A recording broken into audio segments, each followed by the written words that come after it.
Welcome to the Brewtiful Game. As always, I am Blake here with Ferris. Hola. And for another time in the studio, Ron. I'm so fly, I never land. You stole it. Oh, You but sandbagging son of a you old sailor, you. but we were walking downtown from the Pride game last night, and this girl walked by, and she had this shirt on that said that. It's brilliant saying. And it's got a picture of, Peter Pan in his flying pose. Yeah. And it's pretty brilliant.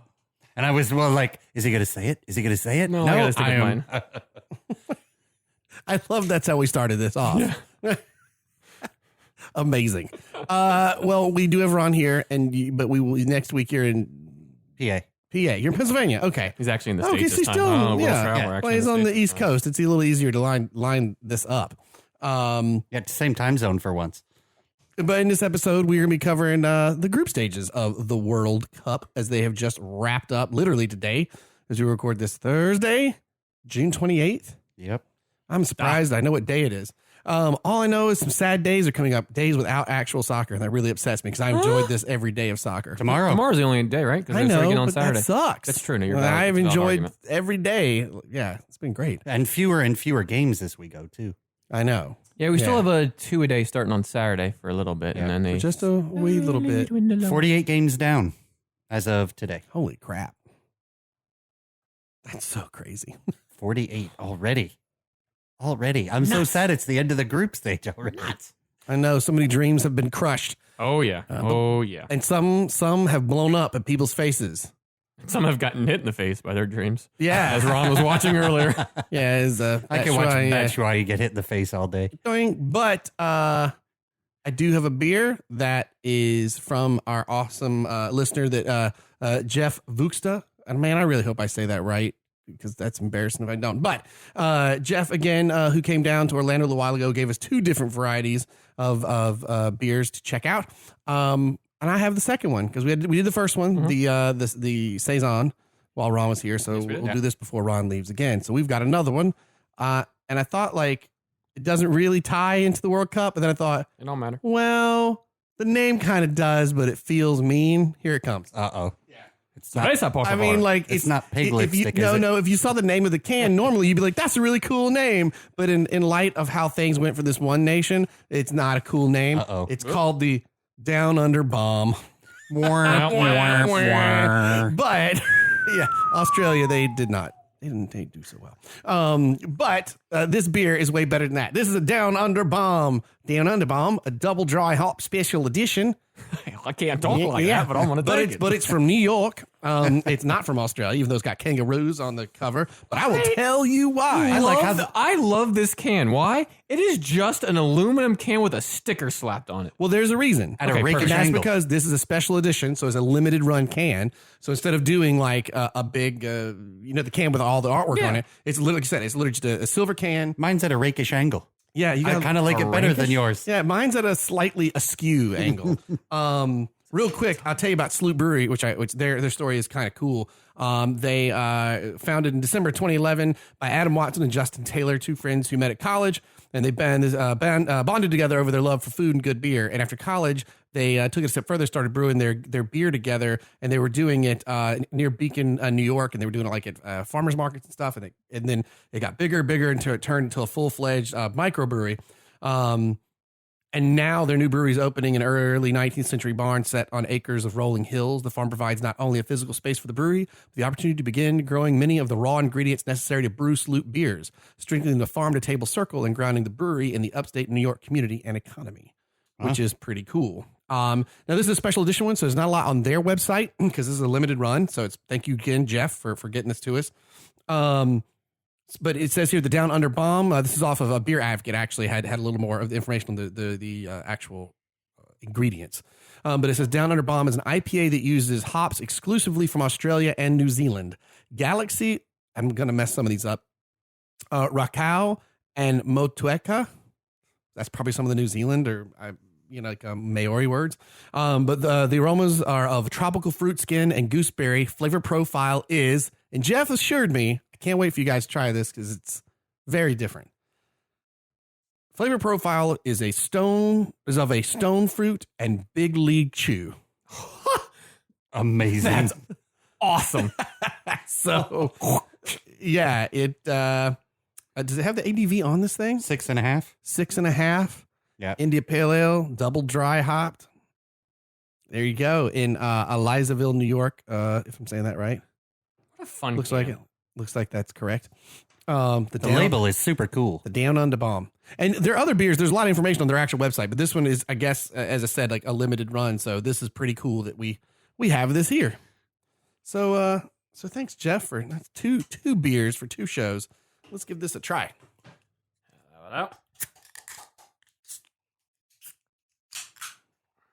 As we pour this into our sweet 2018 FIFA World Cup Ooh, Russia that glasses. aroma smelled like some big league chew. Guys, this is chew that. a juice bomb, dude. Get It is you a some of that. hop bomb.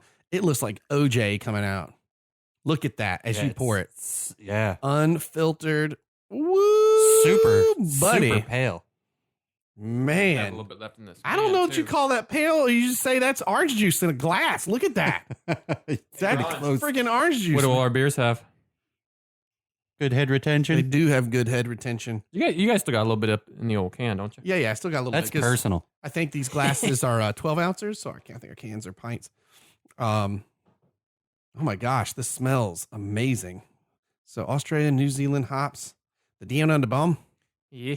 Crikey. So we got to scull it, mates. You ever heard that term? That's what the Aussies say when they want you to drink it fast, scull it. I thought it was cool when I heard that. Man, this smells flipping amazing. You're only hearing Blake right now because Ferris and I are just have our nose in this beer. It smells like a citrus factory. I put my nose in the mic. I don't know why. Did you just bump your nose? I know. I thought I had the beer in my hand. And I went to smell it. All I smelled was the goddamn mic. I've been up way too long today. You headbutted the mic instead of smelling the beer. I just went, yeah. That's what kind of show it's going to be tonight, ladies and gentlemen. Good God. This, can you smell the big league chew in this though? I can smell I love it. Yeah, the sweetness where that would be. Yeah. I love it. Well, it definitely had a citrus aroma, and that was the hop or the flavor But profile. it So it's- also has, it's got a sweetness in that citrus. Oh yeah, but it does. I mean, it looks thick like OJ, like a pulpy Right. OJ. Yeah. I'm excited to try this. All right, gentlemen, here we go. Kampai. Cilantro.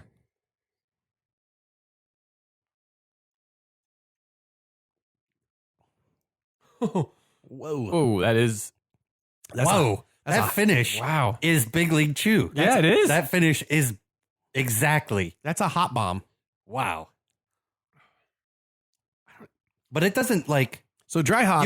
you expect the hops to be with a name like Hop Bomb. You expect it to like punch you in the face with the hops, but So then they really drop the dry hopping is that you afterwards you do the brewing Mhm. and you let it ferment with more hops that you pour in. that's dry hopping. This is That's good. this is slap in the face like hot bomb. This is good. Why didn't you get why didn't you tell one of us to pick up a pack of Big League Chew and we could have paired it together? We could have paired it together. See, that sounds like a bad description. Like if I heard that, I'd be like, I don't want a beer that tastes like Big League. No, but if you're chewing on this Big is- League and you have this, I bet you that tastes fantastic. No, but I just mean this is better than you like. Better than you expect it to be. When you hear that description, but it actually is an appropriate one and it's good. Mm. Jeff, if you've tried this with Big League Chew at the same time, please let us know how it is. Oh my goodness. This is so good. This is good. I just had to fill my glass back up with what was left. Oh man. All right, Sloop Brewing. That's pretty good. And you know what we can enjoy while we drink some of this beer? What's that? I got us some panini packs. Uh-oh, panini packs. What is that? Panini packs. It Oh, is the stickers for the I World was Cup. like- Well, you see, you put 2 pieces of bread together, then you... That's where my head was. I'm like, oh, we got dinner with this in this episode? It's dinner and a beer. Wait, how many the hell do I have here? Oh, there's 2 for you, Blake. All right. I remember talking to the mic. It's one of those. Those For you. Mm. You got the book? You got the I book think it's somewhere. good. Yeah. I got the book right here. Ooh. You had the book. Yep, book's right here. All right. Okie dokie. Open up your pack, man. I see what you did there. Pac-Man. All right, let's see what we got. It's very hard to get. Who is people saying? Like Cristiano Ronaldo's a hard one to snag. Oh, I got some good ones. All right, so I got Irving Lasagna from Mexico. We'll talk about him here in a little bit, but Tony Kroos. Jesus. Gonzalo Higuain. Oh, yes. Ashkan. Not even gonna say that last name. Ashcan? Ashkan did From where? and Christian Bolaños. Where- Christian Bolaños is where does that? Costa Rica and Iran for Mr. Ashkan. Well, I've got Nasser Al Shamani from Saudi Arabia. I have got Nicolas Bentner. I said that wrong, from Denmark. Santiago Santiago Arias from Colombia. Colombia. Tarek Hamed from Egypt. Oh yeah. And I got N'Golo Kante Ooh, from France. Conte. Yeah, Nice. Matthias Jorgensen from Denmark. Genki Haraguchi from Japan. Krzysztof Makzinski from Poland. Abdullah Mayouf from KSA. What? KSA. You want to do what to you? Was that Iceland, KSA? No. What did you say? Oh, from Saudi Arabia? I mean, it just says KSA. It doesn't even say Saudi isn't that, Arabia. It's, Iceland. No, it's not. No, KSA's yeah. KSA. KSI. KSI is Iceland. You're right. Is that- Oh, have no, it it's right in Saudi front of me. Arabia. Is Kingdom of Saudi Arabia. Oh yeah. Yep. Yeah, there you go. Look at you being all smart and And then I got the Iceland team sticker. Oh, that's what you showed me. Nice. Oh, nice. Yeah, right there. Bam. Oh, that's actually Bam. pretty cool. Oh, Iceland. This one's for you. Gotta pour some out for our homie. Man, this beer is still punching me in the face with its hot bomb as I have set it down. Face punch. Man, no, throat punch. We'll get to that later. Yeah, we will. That's a really good. All right. I actually have a third pack over here. So, okay. Well, we can open that one when. Oh, I got one of a good one, baby. Sat out today, but I got a Mr. Romelu Lukaku. Woohoo! Nice. I got a Trent Sansbury from the Aussies down under. Down in the bomb. Yeah, did it, mom. What the hell are we doing? Darla Kuskafin, Russia. Duh. Good job. Young Woo Young from Korea, South Korea, and Ramadan Sobi from Egypt. Romelu's. I've got Ivan Strinic from Croatia. I've got the Sweden national crest. Nah. Oh, that's a nice little. Yeah, that's cool. Their fun. badge. I have got Abdiel Arroyo from Panama. I then also have, wait a minute, I don't know this one just by looking at it. Who is this? What country is this? What is that? Let me see it.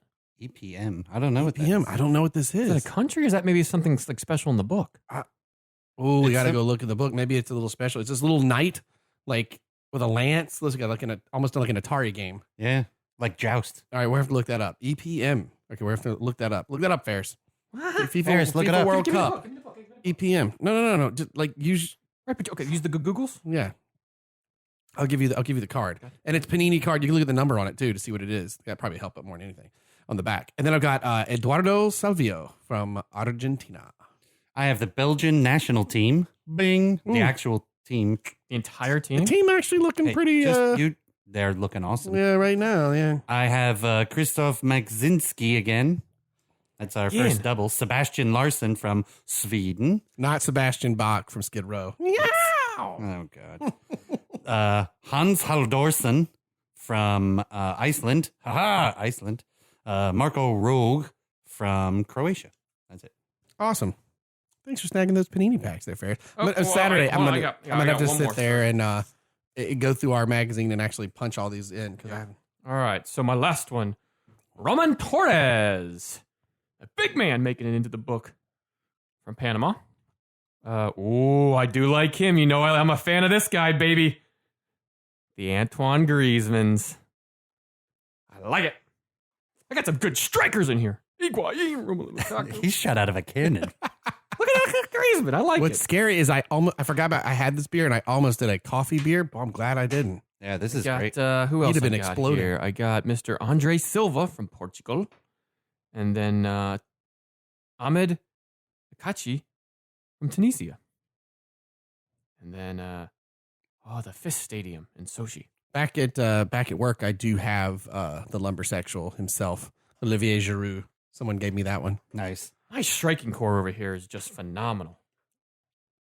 You know what would be I'm fun? going to play a front three They with would these sell guys? these like this, and you could buy the packs, and there was a code, and like it was like for the FIFA game, and unlock those players for you. Yeah, that'd be cool. Yeah. Because I mean, look, I know like in the game that's how it works. Like you buy a digital pack, but it's way cooler to like open these. It's just like And, like, childhood, man. Right, to when you're, actually like, get a pack. yeah, like And this would be my front three. Higuain, Griezmann, Lukaku. And then I have Lozano and Toni Kroos sitting behind him in the midfield. We're off to a good start. Nice. that would be so much more fun. Oh, hello, Big Chew. Some of that big league. Y'all have to mess around with this one on the pod and start putting stuff in here. All right. Well, shall we roll on? Yeah, I haven't found out what the EPM card is yet. I'm still trying to find Well, out. what number is the What's card? the number on the Oh, back of okay, it? don't yell Just at look me. up Panini. Oh, here it is. Wait, hold on. I found it. Look inside. Okay, all right. Because I'm curious. Because it's obviously it's some. Some sort of crest or Yeah, I don't think it's a. If it's a country, I don't. It's not a flag or anything. unless it's like a national team, Like like a FA crest or Yeah, or like a field. Okay, because Giuseppe Panini, who loved riddles and puzzles, invented his own crossword puzzles under the persona the Knight. In the 1970s, there was also a magazine for Panini sticker collectors whose testimonial was Peppino the Knight. Oh, so it's like actually the mascot of the Panini. Yeah, I guess. Well, that's kind of Yeah, cool. okay. The mascot of the whole collection. Obviously, Giuseppe Panini is the founder of Panini. And that is a awesome name, Giuseppe Panini. Yeah, it is. That Amazing. is, it's a fantastic Why name. don't we have more Italian places named in this country after that? Giuseppe Panini. Get the Panini special to go, please. Boom. So, FIFA World Cup 2018 in Moscow, Russia. Well, more than just Moscow, Russia. but in Russia. Little known fact, guys, this turned out to be a really good World Cup so far. Insane. This has been awesome. Yeah, it 48 has. matches down, like we said. And there really hasn't been too many that were like, eh. No, even the blowouts, like the opening match for Russia 5-0, no one thought Russia would do that. So Right. that was exciting in and of itself. I mean, so they've been, and then we've only had one goalless draw Right. at this point. Lots of set piece goals. Lots and lots. And most of those coming From within the last 7 minutes of the game into stoppage time. Crazy. yeah, there've been a lot of amazing, exciting endings to matches. And out of the 16-ish set piece goals, 7 of them were for the win, which is even more amazing. Well, I mean, and we're talking about wrapping up the groups here and looking at them, but a couple of the games of notes before the last ones in the group stage are including that the one with Germany and Sweden, where Germany won 2-1 with that crazy free kick at the end of the match. Which probably so far the goal of the tournament. We live in a world where we got to see Gareth Bale do that bicycle kick at the Champions League final and roll straight into goals like this in the World Cup. This Yeah. has been amazing. Yeah, just like a 5-yard bend. Amazing. Just amazing. And if you're on Twitter at all, there is a science guy, and I'm forgetting his name, but he breaks down the physics of bending the ball. And he shows you, this is why this is impossible. Is it that video? yeah, This and it's is impossible. brilliant. And then this is impossible. Like each thing that he did to make that occur. It's so cool. But yeah, Germany, I felt so bad for Sweden because as time is waning away and you expect Germany to just pull out that draw, you see that defender just getting ready to take, I forget who he took down, but I don't remember. Such a bad. I was thinking to myself, I just kept saying, don't take him down. Don't take him down. Yeah. And right then takes him down. I don't know why he took him down, because he had the Swedish player had Swedish numbers in the box, and Germany was running toward the end line. Because it's not like he was in a great position, because even the position of the free kick, well, I mean, again, it had to be an amazingly good free kick to pull it off. Right. That was not a spot Yeah. to make. He was outside the box on the left-hand side, and he's running toward the end line, and there was just nowhere for him to go. And I don't understand why Sweden took him down. Turns out it didn't matter. Right. Because yesterday I was at one of our local theme parks with some family from out of town, and I ran into this family all wearing Swedish kits, and they were awesome and so freaking happy. Yeah. Like, man, which is saying something, because in Orlando it was 110 degrees yesterday with 130% humidity, and they were still pretty freaking happy walking around out there in that asphalt. Oh, wait a minute. Let me get your headline. Holy moly. That was Cruz. Cruz was the person who scored that last Does minute. that mean If you for say close? Cruyff, Cruyff. That was Cruyff. Close. Cruz. I was trying to make close better for you. Yeah, I would think That was Cruyff. That was Cruz. That was a stretch. not my best. Not my best. Not gonna lie to you. It's all right. I think the best part of that was holy moly. It's okay. If you didn't have some that bombed, we wouldn't appreciate the ones that were good. Yeah, true. No, like we enjoy this Dan Underbomb, Andy boom. which I just like to say. And by the way, this Tony beer Cruyff. is from New York. Don't let the name fool you. Tony Cruyff. Just hairs on the chinny chin from Germany here. Which they actually barely made sneaked you by, believe and it was- something that would not end up coming to pass. Yeah, Which yeah. is that Germany would do this. They needed this after the Mexico loss, and in 90+5 send on one of the best in the world, who's won multiple Champions League now with Madrid, and just probably considered Everything. one of the top 5 best midfielders in the world. And just this free kick was world class. Got Germany a big 3 points. Yes, And they needed it. They didn't look good all game. Sweden certainly gave them more than they could handle at times. But Germany, even though this was a good win for Germany and boosted some confidence, you could tell that they still weren't firing altogether. No. Not at all. Oh, that's just gross. We'll get to that. Yeah, you guys. As he shows, as Ferris holds up an Instagram of Mr. Rooney in his new kit outfit. Rooney, come out, play, mate. Come on. Come out, playing. Speaking of Rooney, Terrible team in the MLS. hey, come on. Speaking of Rooney, who wasn't here, next match we'll talk about England versus Panama. proof that America probably would not still have done very well if we made it into this World Cup. Because Panama's who made it in instead of us. This is what we called a good old-fashioned ass whooping. Man, England just destroyed Panama 6-1. Man, Harry Just- Kane. walked all over them. Before Harry Kane, Ugh. Johnny Stones from the back line off of some set pieces. Yeah. Whew, he's looked good this tournament so He far. has a never- Played brace. well in defense, but has also been up there in the box. And I think we talked about it on the last pod. That lack of pulling, jostling, and whatnot gives him a chance to get free, and he can jump a little bit and scored some good goals in this one. Yeah, so Stones scored in the 8th and the 40th. So he had a brace. Harry Kane puts a penalty away, 2 penalties away. 3 penalties away. It was 3? No, because his last one was a header. Oh, you're right. Penalty, header. Right. All right, well, who could keep up at that point? Right. He was already wearing a golden shoe, I'm pretty sure. Lingard with a squeaker of a goal. That was so nice. Squeaker. Yeah, That was I mean, it very, made very nice its goal. way all the way through a bunch of defenders. That's why I'm calling it the squeaker goal. It was as squeaky as Vardy's voice. That's kind of what he has to offer, not only for England, but for United. That this past year, especially, he scored the most goals he has in any Premier League season. And he's off to his World Cup goal right now. And he's only 24, 25, But he gets in that midfield there, and he's a little pest. And he's very good with his feet and can maneuver and get himself into some good spots. And then when he gets an opportunity, he's not afraid just to shoot. Remember, it was 2 years ago, he won the FA Cup in extra time from taking a shot similar to this outside of the box. So this is what Southgate brought him in to do, and he's showing good so far. He's played very well thus far. And England, with how things have shook out after the group stage. I can't decline my declensions. But after the group stage, England has a more promising outlook, I think, they've had in years in the World Cup. And everyone in England is scared to be optimistic about it because of that. And they've already started getting flack for today's match. That doesn't even matter. I think we'll it's get to completely dumb. But which is to the headline is, can 3 Lions go far? They could. But again,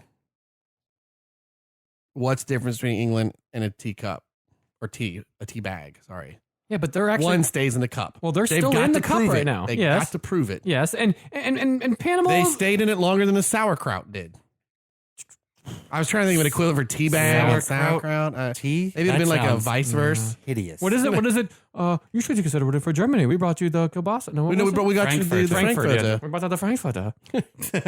It sounds better when you say it faster. The Frankfurter. The Frankfurter. Those VW commercials are great.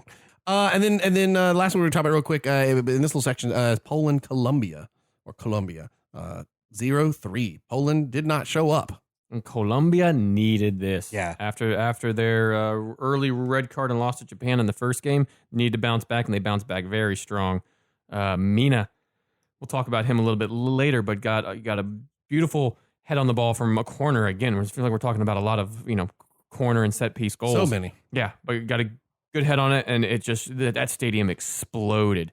Because they had been kind of attacking. It's like they were playing in Colombia. Yeah, that's how packed it was. It was crazy, just a sea of yellow. Yeah, they're the stats that I was reading said, of course, the Russians have the biggest fan base. Colombia is the second biggest fan base at the World Cup right now, which is insane. It's awesome.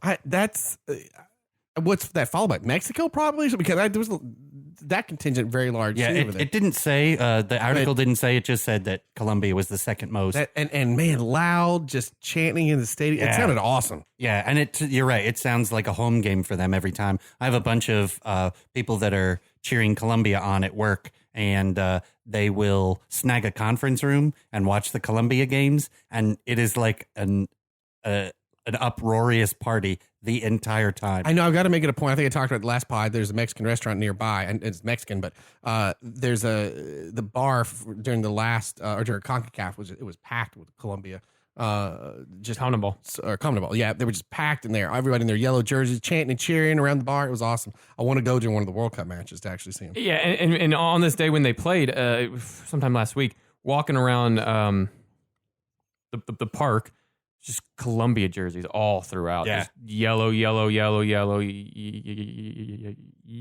and a lot with Radamel Falcao on the back. Yeah. He finally got his World Cup goal. If you remember the last World Cup he had to skip out on because he had a great season the year before with Monaco, I believe, and had an ACL injury at the very end of the year, and he could not go. And he was on terrific form. It's just such a heartbreak. But to see him, I think he's like 32 now.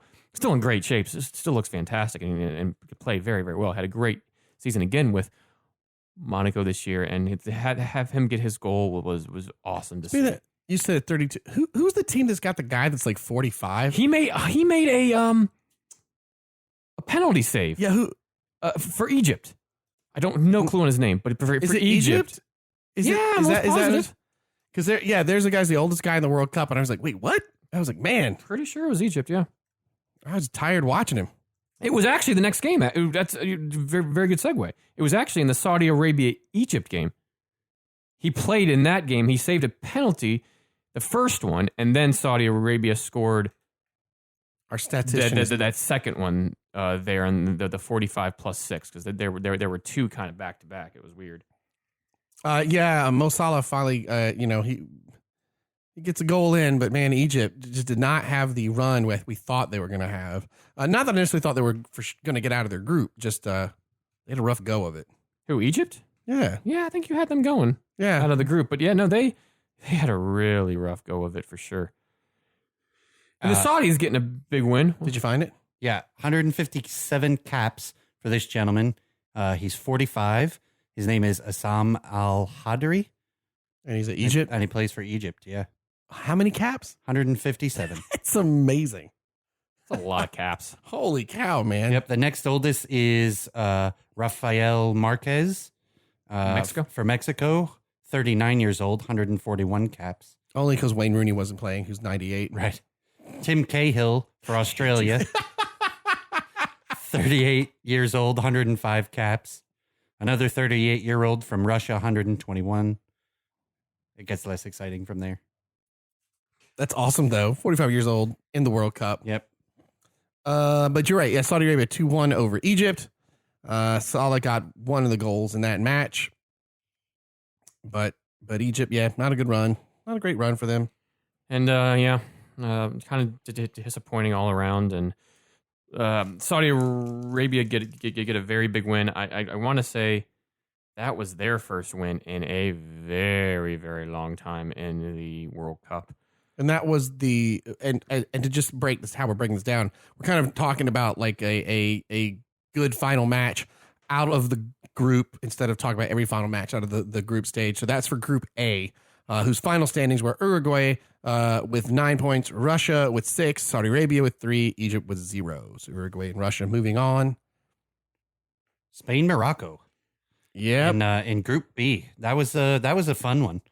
Spain's been involved in some fun matches, period, from the get-go. Oh, I'm sorry. We're going back real quick. That was Saudi Arabia's first win in a World Cup since 1994 when they won 2. It was here in the States. Here, yeah. What, 22, 20? Long time. 24 years? Yeah. And they qualified for one. They qualified for 98, 2002, 2006. So it's not like they didn't qualify any of this time. Right. So it's a long time. But still, you knock a win in the World Cup and don't end up last in the group. That's a successful run for a country that's not all that competitive. Right. And you get your win and you land above a team that was expected to get out of this group. Yeah, absolutely. Right. Yeah. That's, you know what? We kind of blew past that before we go to Group B. Russia made it out of this group. And that, I think, the assumption was them and Saudi Arabia would not get out of the group, that Russia had this awful team. And they end with 6 points and a 4-goal differential. And a lot of it obviously after that first match, but still. Yeah. Well, but that first match kind of that propelled them. That really, really helped, and that's why they are getting out of this group. And they followed up with another win, and then lost on the third day to kind of an informed Uruguay. But can't knock the job that they did, especially at home, because they were not expected to do anything. Uruguay looking good too. Yeah, one of only 3 teams that won out their entire group. So only 3. That could be a sneaky. Yeah, you got to keep your eye on them.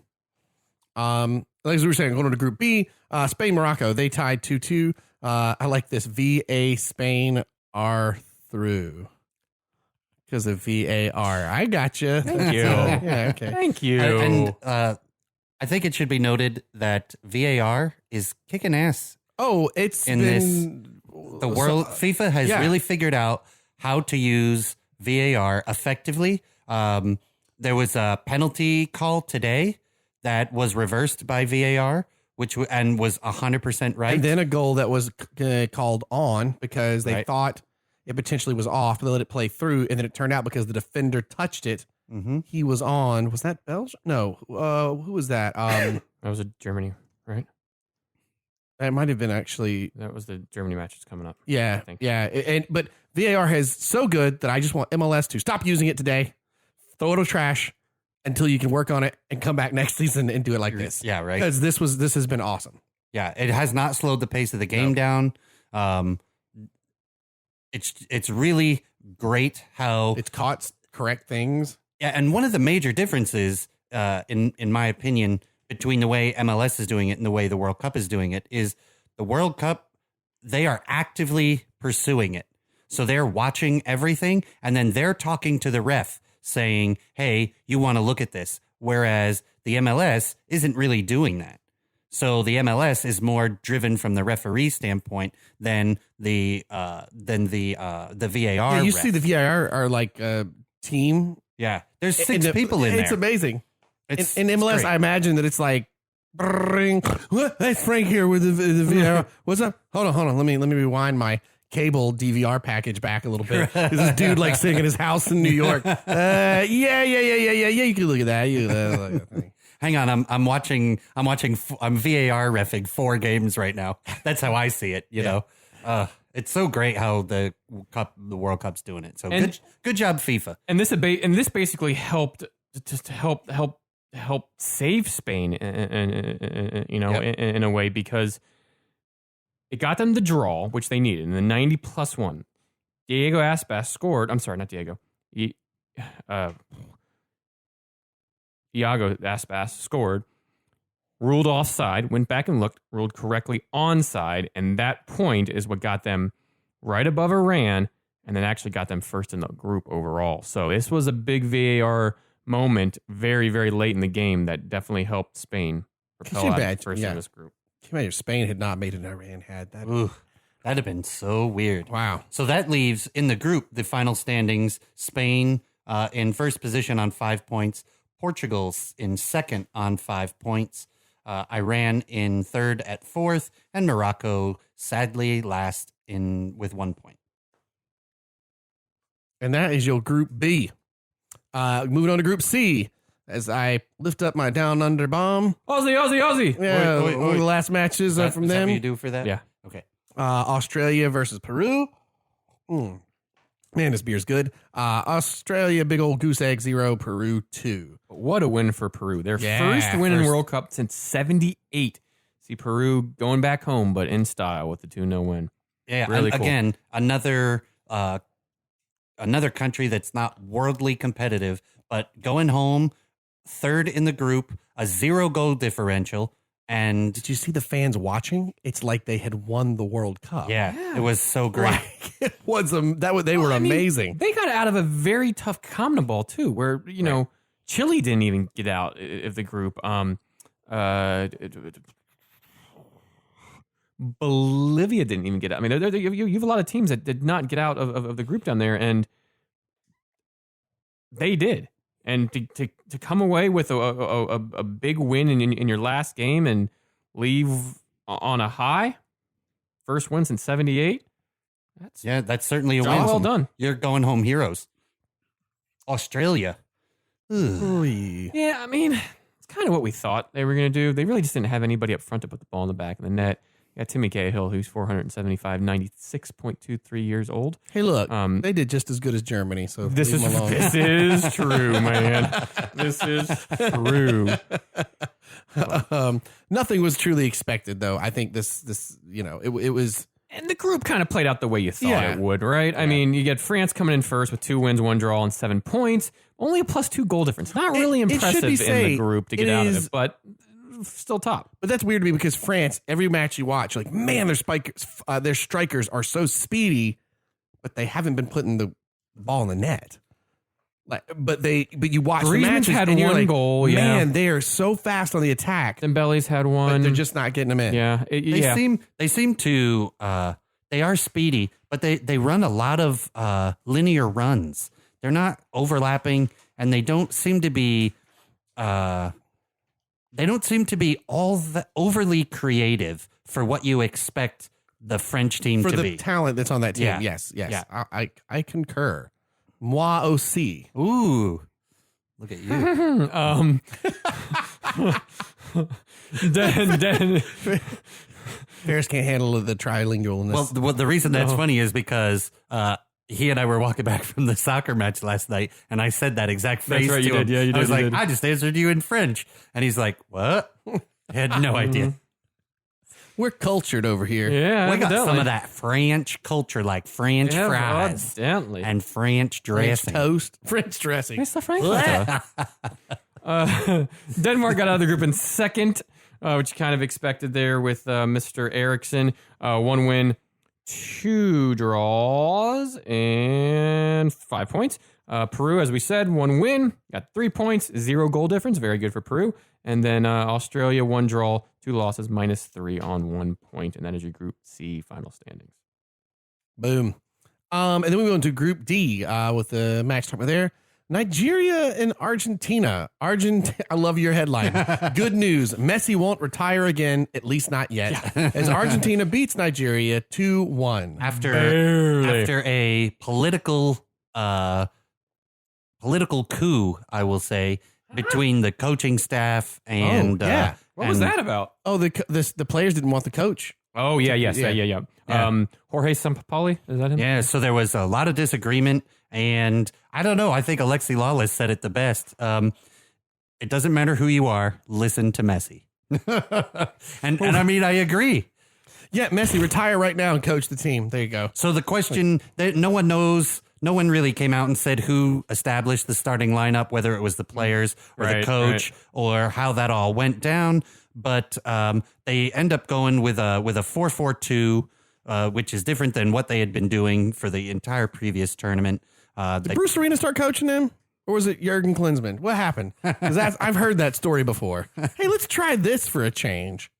Wait, speaking of Bruce Arena, did you hear he came out on somewhere? So he's doing some commentary or something, and came out and said that fouls like that wouldn't get called in CONCACAF.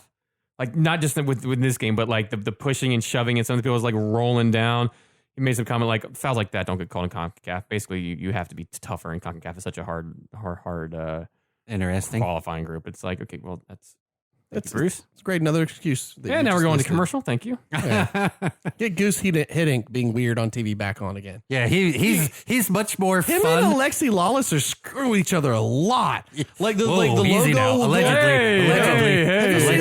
Where like Alexi will start something and it's going to dark and like the logo comes up Fox Sports or whatever and he's like and that's so and so. Didn't you think so about that? Or he throws something back to Goose when it's clearly not supposed to be. Yeah. Or it's well, he and Gus have like these verbal chess matches because he was talking about the Mexico game and he threw it to Gus and Gus was like, "That's not important. What is important?" And just bowled right over Alexi Lawless. I think since then, you think they're doing it because the Dutch aren't in the World Cup and neither are the U.S. So there's got to be competitive somehow in some way and pretend like they're there. It's entertaining.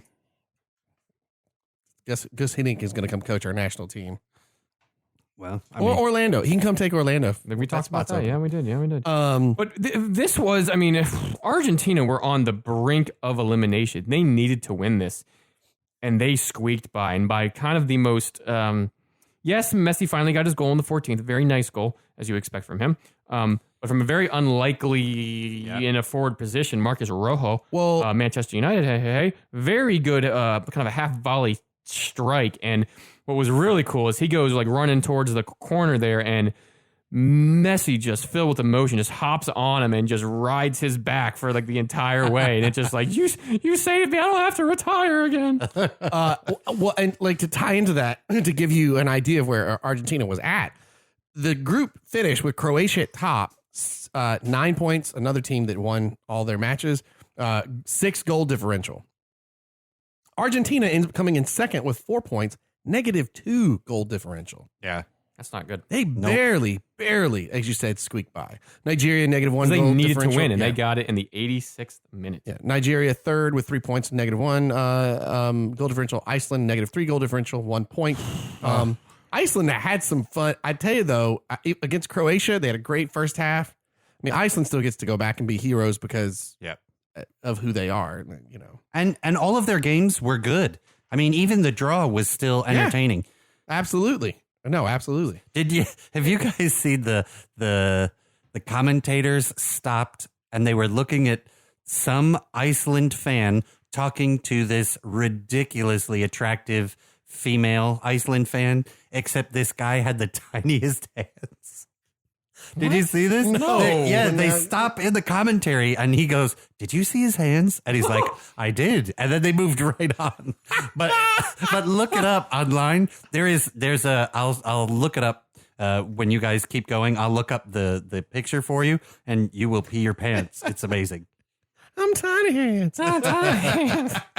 That's amazing. Hey there, little kids. I got tiny hands. Oh my God. But Nigeria and Iceland, kind of sad to see them go because Nigeria was a lot of fun and they were playing some good football and they almost went through had Argentina not got this goal. It's just, you kind of wish that one of those sides got through. Croatia, however, oh man, a lot of people talking about they could see them going all the way coming out of this group with Could you 3 wins imagine that? +6, 9 points. Their midfield is just sick. Modric and Rakitic in there. Right. Let me see his hands. This guy Ron just showed me the picture of Is the that time. really his hand, or is that like It's some like somebody kid? else- It's like some kids like trying to reach up or something. So in the commentary, they showed it. she's from not ugly, though. I know. I'm gonna move to Iceland. They zoom out, and there's not anybody's Because it looks like body it that's looks like supposed a doll between the two of them. do you know what it looks like? Do you Is, remember the old Whose Line Is It Anyways, where they put the arms behind the Yeah, other yeah. person and Yeah. pretend that that's what it looks like? Yeah. I just love it's like, and then Iceland moves over to. Did you see his hands? I did, and the ball's over to it like. Oh, it's so brilliant. Oh man, So, you serious, Clark? are you serious, Clark? No, it'd be you serious, Gunda. Gunda? Guns Larsen. Gunzlar. Is that Larsen. Gunzlar? Yeah. Are you serious, Gilfy? That's the Icelandic version. Are you serious, Gilfy? You serious? Hello, tiny hands. Oh my gosh, that's amazing. But yeah, she ain't ugly. Nigeria and but Nigeria and Iceland, you're right though. Awesome. I hate to see them go. Nigeria, such passion. And awesome kits. Yes, Yeah, brilliant kids. So moving on to Group E, Serbia falls to Brazil 2-0. We knew that was coming. My dark horse out. Yeah, Brazil still quietish from Neymar. Yeah. The funny thing is, in his first match, He got a goal in his second game. Yeah. in his first match, he was upset that he was getting fouled so much. Then in the second match, he threw himself to the ground a lot trying to get fouls, and the ref wasn't having it. And in the third match, there was this great meme of him walking around in one of those like toddler, you set your toddler into it and its wheels. You know what I mean? Yeah. There's all these memes of him wearing that while he's running around playing soccer, which was very funny. Those things are hysterical. I got to get one for my little kid. I forgot about those. They bounce around like a pinball in the house. Bouncing. Yeah. I agree with you. I think, he is. I don't think he's exceeding expectations. I don't think he's setting the world on fire. I think he's doing just enough to not be criticized. But they're still winning. He could explode. I was gonna say, but he's the kind of guy that could have a blow up game at any point here, especially when a team doesn't need him to be that way. And the Brazilian team is stacked. Exactly. That was exactly Just where I was going to stacked. go with it. Yeah. So he doesn't have to. He doesn't have to carry the weight of Brazil on his shoulders. I guess that's actually good. And big shocker, Brazil finishes Group E top with 7 points, 4 goal differential. Switzerland at second with 5 points and 1 goal differential. Serbia at 3 points, -2 goal differential. Costa Rica 1 point, -3 goal differential. About how you figured it was going to, I mean, you probably could have switched Serbia and Switzerland. I know I had that, and kind of sad to see. Because Serbia, they played well, just not enough up front, and defense a little shabby. Costa Rica can't quite get the performance they did 4 years ago, against England. Just couldn't quite get it. Also, what was it? What was it? The Swiss game in this one too that beats Costa Rica. Wasn't it a Mighty Mouse goal and Xhaka like screamer? Or was that the second game? I think that was the Xhaka second one. screamer, and then they the beat second Serbia. That's what it was. Yeah, they beat Serbia 2-1, kind of late, and that's what really propelled the Swiss up. Good knives though. And Serbia, I think one of the hardest things, aside from a little bit of a lack of creativity and surge going forward, fitness for Serbia was a huge issue. So whatever they're doing in their program, I think they need to get a little more physical fitness going, because you could tell after the first 20 minutes of running around and trying to do high pressure, they were gassed. Yeah, they were done. They were done, and you could tell there was no way, there was no coming back at that point. Right. They were out. Let's see, moving on over to Group F. Oh, Man, in the last 20 minutes, right about the last, well, not even the last, in all in extra time. last 10 minutes. South Korea beats Germany 2-0. And all Germany had to see. All Germany had to do was it was 0-0 up until like the 80. They need. Oh no, I'm sorry, the 93rd minute. It was 0-0. All Germany had to do was score 1, and they would have advanced, because in the other game, Sweden beat Mexico 3-0. And had Germany won, Sweden and Germany would have advanced. Yep. Mexico, despite winning their first 2 games, would have gone home, and Germany just couldn't. And you know, I do got to it. say, I'm glad it didn't go that way because I think I would have felt like Mexico got robbed. Yeah, If that had happened. If that had happened. I was at the local parks. We had family visiting in Orlando here, and we were on a ride. And when we got out, we pulled out all our phones and like in unison, my wife's brothers, and we were like, oh my God. Because when we went in, as we got on the ride, it was 0-0 and almost over. So, literally the course of that ride, the 2 goals happened. And inside of this stadium, they kept having shots of just Mexico fans with this look on their face, and everybody's on their phone and they're talking to each other. Did you and they're see just the trying Mexican to see what is fans? going on right now? Did you see the Mexican fans that found the one South Korean guy out the Yes. street and they're lifting him Poor up guy, like yeah. party? Like it's and then did you see that Brazil's fans put on a funeral for Germany's World Cup chances? That was so great. The World Cup's glorious. And then when it's in a place like Moscow where you feel like, or in Russia where you feel like, we're just gonna do this. Like we're gonna have a funeral. Oh my God, man! It's like, so crazy. That's amazing. Germany bows out Defending in the champs. group stages for the first time since 1938. That's But a long time. they, on the reverse side of that, they keep a stat going, which is the 2010 World Cup, the 2014 World Cup, and now the 2018 World Cup. The team that had won the prior, or the country that won the prior World Cup, doesn't advance out of the group stage. And 2 of those teams were dead last, like Germany were in the group. France, Spain, and Germany, right? Is that weird? Yeah. It's a 20-year curse so far. So France won the World Cup in 98. They go out in the group stage in 02. Then 06, Italy wins the World Cup. They're out in the group stages in 2010. 2010, Spain wins the World Cup. And in 2014, they're out in the group stage. And then you have Germany. So that it's a 20-year curse at the moment, which is crazy. And that is certainly not something you thought this German team would perpetuate. No, because they have talent. Like Yeah. I think we said it in the pod where we kind of reviewed them. Their talent is insane. And what if you're Leroy Sané right now? What are you thinking? Like, you didn't take me, so serves you right. Because in the second half, in this game, they brought on Mario Gomez, who is a very sharp-looking 3,700-year-old man, but he's not quick. Nope. He's not that fast. And they put Timo Werner off to the left, which he did fine, and he's quick, and he's young, and he's, but that's where Sané plays. That's where Sané played all year for City And was creative. They needed 1 goal. He needed 1 goal. And you're telling me that instead of putting in Gomez, you put in Sané and keep Timo Werner up front, they don't get that goal? Now, I don't know. I think they do. The speculation now is, will they do the thing that has been happening in sports lately? Will they get rid of Yogi Bear, Jurgen Love, Yogi Love, or will they keep him? You could see a conscious uncoupling. Is that what it is? Has he sniffed his last But you could sauerkraut? see, you could see him come Look to up the pictures, everyone. I won't go into details, but You can see him come He's a sniffer. It's not a euphemism. Orlando City in July. No, I I'll wish. take him. No, but you could see him leave and part and go to either. You could see him part and go to a club team, a big club team, or just retire and just end it. I don't think he stays for the next run, but who knows? They're will kind of, he get a haircut that's better? No, No. yes, keep that. Hell no. No. Come on, what are you nuts? That hair He trims helmet. it to that Yeah. state of unruliness every Yeah. time. It's so funny. Can I say the headline? Yes. Das defending champs. 9! I was like, but I was going to say, but don't blow out the ribbon in the microphone too late. Sorry about that, everybody who's just Yeah, I just listening on their the car just went off the earphones. road a little bit. I apologize. I have for it. Ferris's line set to what's called Ferris compression. He does. He presses the hell out of my life. It's a hard limiter. Marco Rod, Yeah. welcome to the Panini book. Yeah. I love that he's been over that whole pod, by the way. Putting the stickers.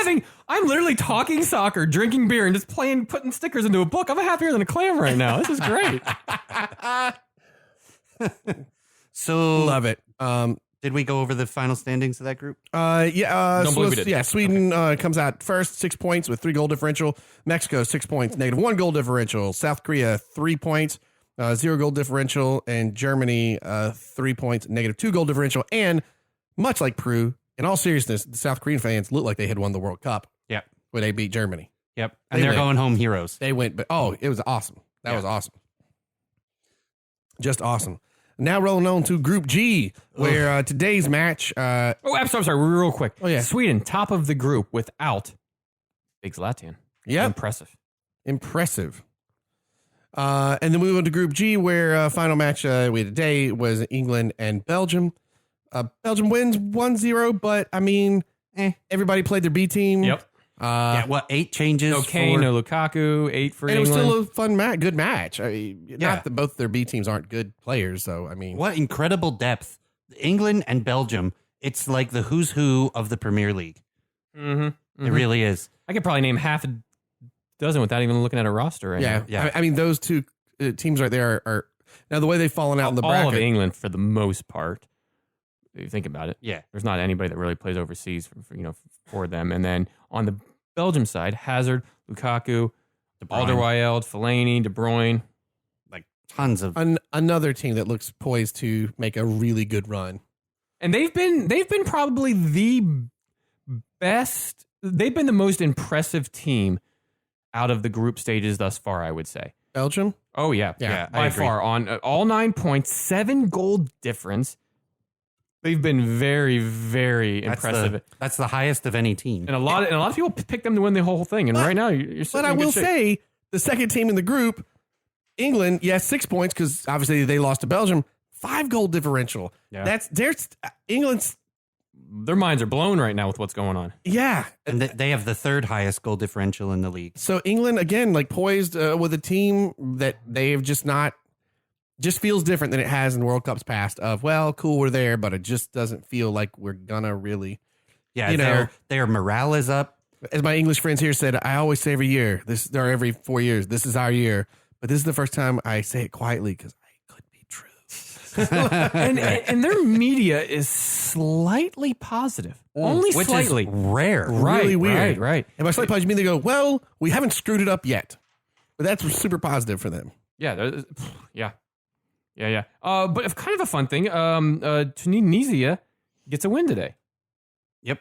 Yeah. which got them off the bottom of the group. So that was really cool. I think they beat Panama, who good for them. They obviously beat us, and they got out of CONCACAF, so they deserve to be there. With that said, they were the best team out of the entire, or the worst team out of the entire tournament. Oh, yeah. -9 goal difference. Yes, you're in a group with Belgium and England, but you got beat by Tunisia today, who's also on a -3. It's good for them to be there. Hugest gap in teams of any group. But yes. Yeah. The top and, two. The and bottom they have two. the worst goal differential of the entire cup. Yep. So The final standings, Belgium, 9 points, 7 goal differential, 6 points for England, 5 goal differential, 3 points for Tunisia, -3 goal differential, and 0 points and -9, as we said, for Panama to finish out that group. but still for Panama, Hey, they were there, we weren't. yeah, Absolutely, and they absolutely. scored some They were, goals. yeah.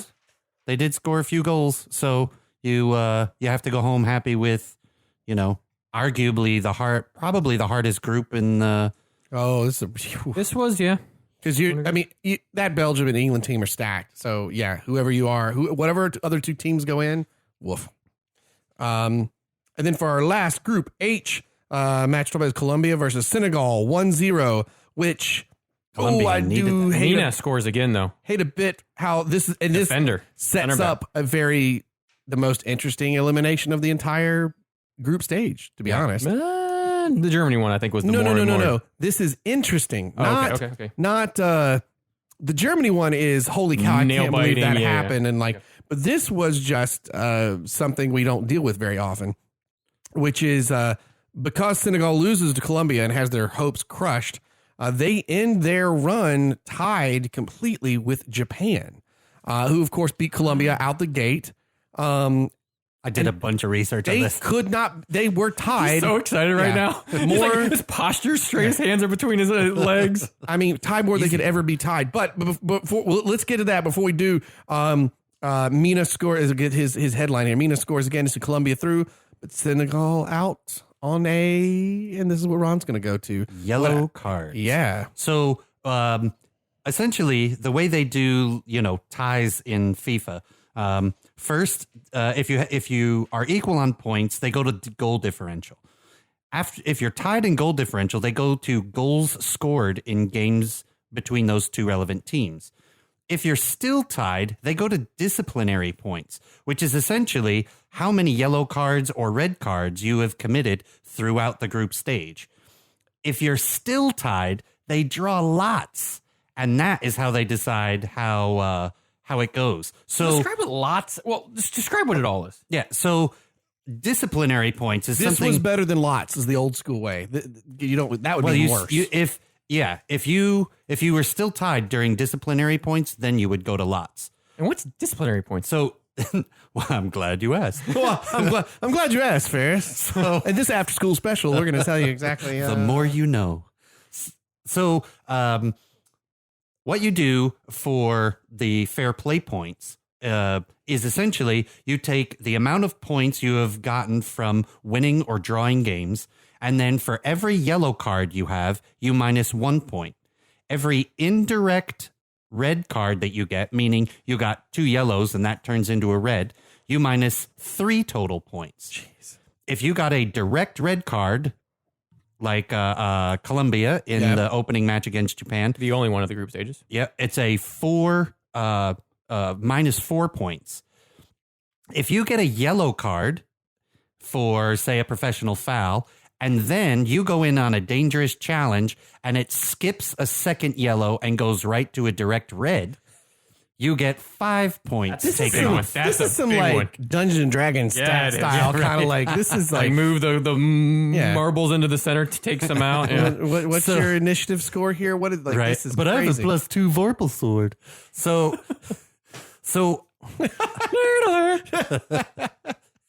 I only did it once because I needed the money. So The rubles, you mean? so how this all breaks down is essentially Japan and Senegal are tied all the way across the board. like the most tied you can be. Right. Just pretty cool. So they have to go to fair play points. And here's the even more interesting thing if you're a stat nerd like I am. Senegal has -6 points when you do all the math from the fair play points, right? -6. Japan has -4. So that means -4 is better than -6. Japan moves on.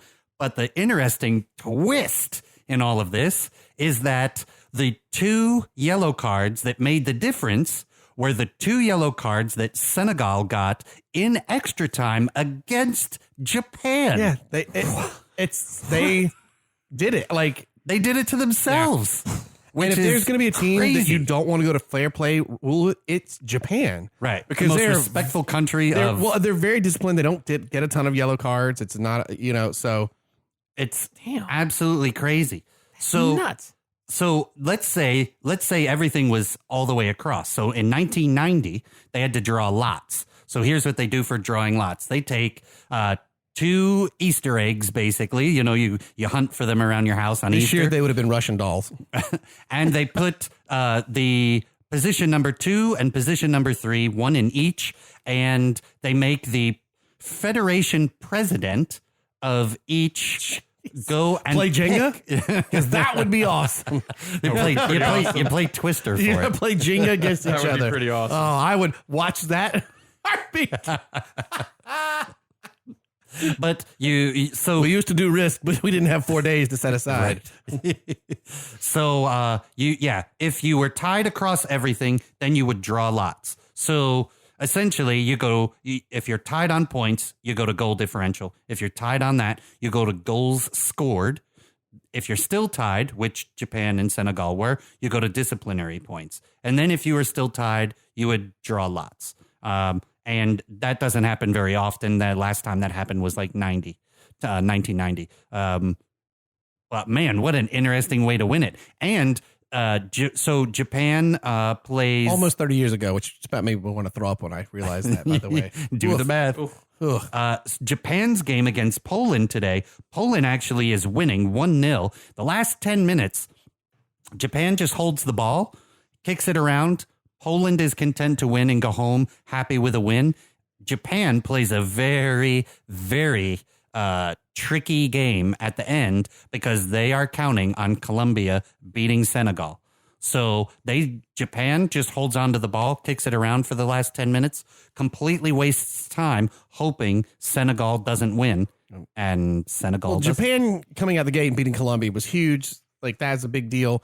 I hate to see Senegal go because they were kind of like another Iceland team. and they were very fun. They like fun. but Japan, they have played smart. They have played well. They're very disciplined, and they definitely have punched above weight.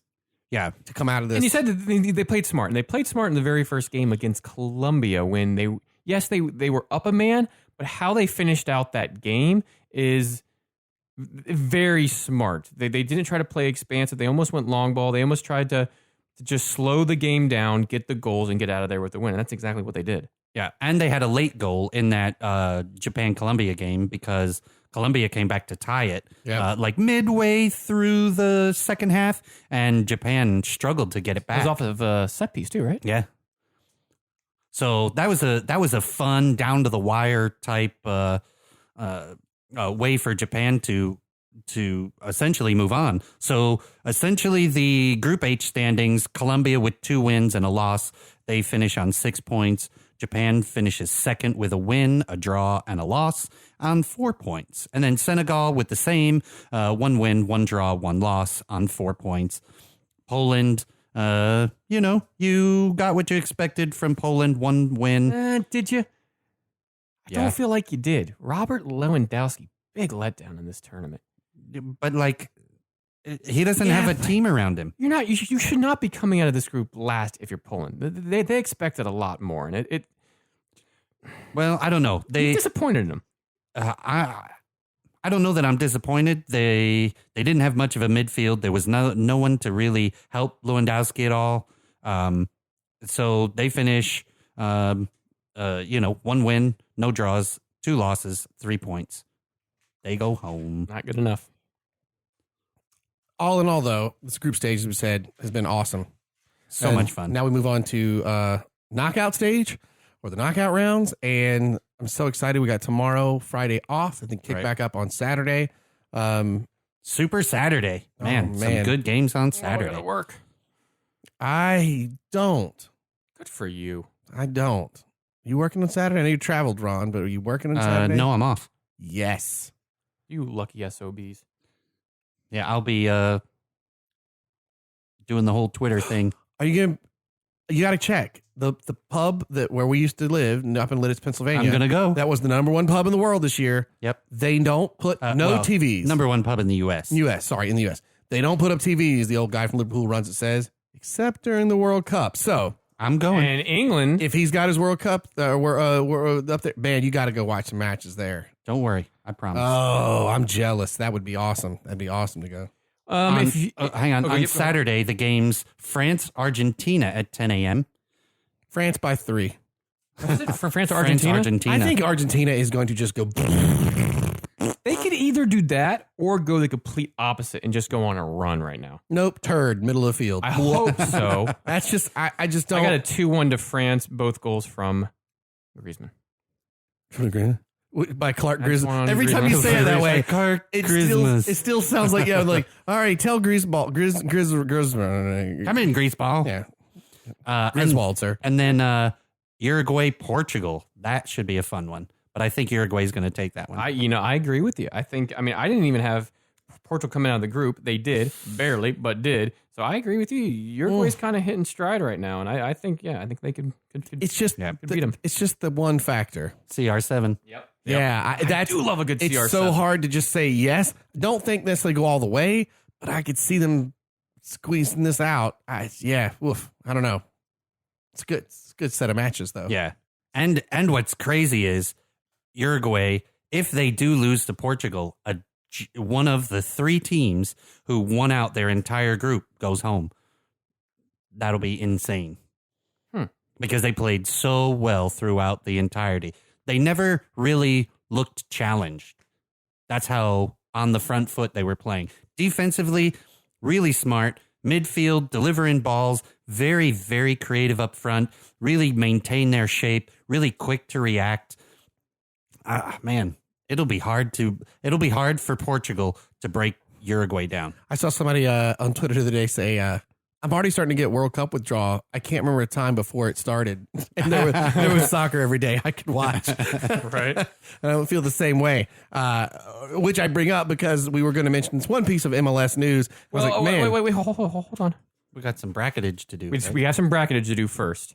Oh, and then if you want to see what we picked and how we did in the first round, check out www.brewtifulgame.com and we'll post our updated on how we did and whatnot. There's a World Cup tab you can see at the top of the page. It'll take you to how our brackets are doing. Well, you did a fine job with that, sir. It looks great. The absolute show that is my bracket. Yeah, well, and I've only done the tabulation so far on one, and old Blake over here had Germany going to the finals, so his bracket's looking lovely right about now. I didn't want to check mine. I had Serbia as a dark horse, and whoops. Yeah. Serbia who? Exactly.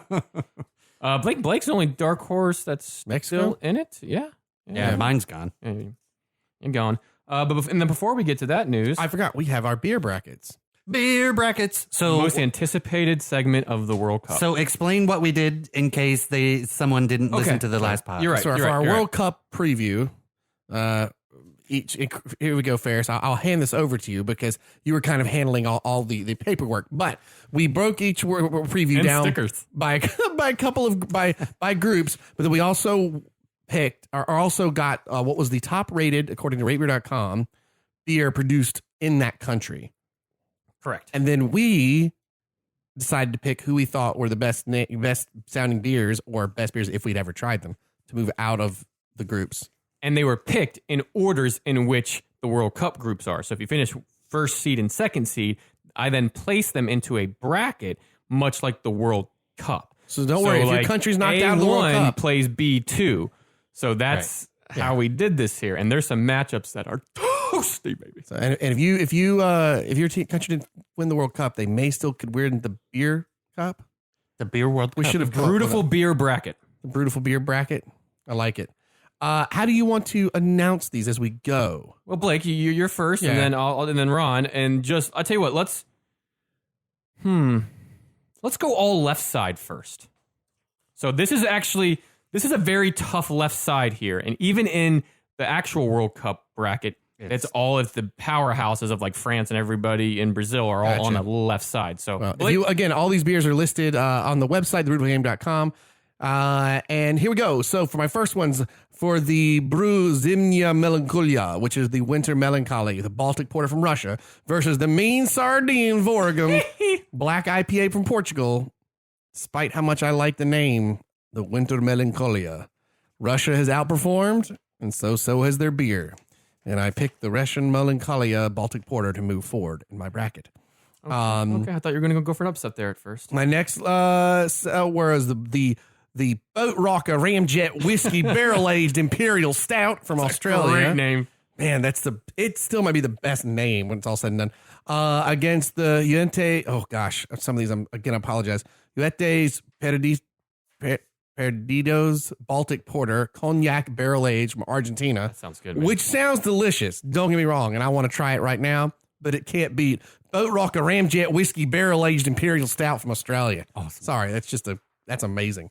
Then for Cabinet, O2 Cold Barajaka Caramel Stout from Serbia. I don't know what that was. It's a caramel stout from Serbia, which sounds awesome. Yeah, it does. Against the Booth Throw Punch Yes. Imperial IPA from South Korea. Sorry, Boot Throat Punch wins. Imperial IPA. I couldn't not. Even though caramel stout sounds good. And West Veletrin. Thank you, West Veletrin. Nice. That under bomb. Tough one. Under bomb got to me. The West Veletrin 12. I can't even do it. West Veletrin. It's your Pulisic. Yeah, West Veletrin. Yeah, we found one for Blake because Blake's usually really good at pronouncing stuff. Yeah, he is. Before I came over here, my brother-in-law's made me rum punch. The West Veletrin 12 Apt Quadruple from Belgium versus the Hitachino Nest Espresso Stout from Japan. Quick question. Did you get to try that in Japan? I did not. I found it, but I couldn't get there in time. I want to try it, but there's no way it beats West Veletrin's 12 Apt Quadruple from Belgium. It goes to the heavy hitters. That's my left side. Ooh, that's slightly different, but very good. Some powerhouse matchups. All right, so we start off with the Winter Melancholy, And then I also had the Flag Special Ria de Mars, a pale lager from Morocco. Russia wins out on that one, baby. Melancholia. Then we go with the Boat Rocker Ramjet playing at your local pub this weekend. Whiskey barrel aged from Australia. And then I have the, Zemaska Prava barrel aged from Croatia. The Boat Rocker Ramjet will be playing Saturday at 7 p.m. first set. Gets out of that, so it gets a powerhouse matchup between Winter Melancholy and Boat Rocker Ramjet in the next round. And then we got the Cabinet O2 Kalabarica from Serbia. Ugh. And then the Celebrator Doppelbock from Germany. I went with the Serbians since they didn't get out of the actual group in my bracket. I'm going to take them out of the old beer bracket. We got the Cabinet. And then finishing off the left side, Tim Henry's Good King. So I said that complete backwards. This is a lot of names. You mean Old Chimney's Good Henry's Special Reserve. That one too. Brilliant. And then the three Corderos, I got the Hello, beers on the chips on the plane. Old Chimney's Good King Henry Special Reserve Imperial Stout from Suffolk. It's not. I don't think it's from Suffolk, but got the Old Chimneys coming out.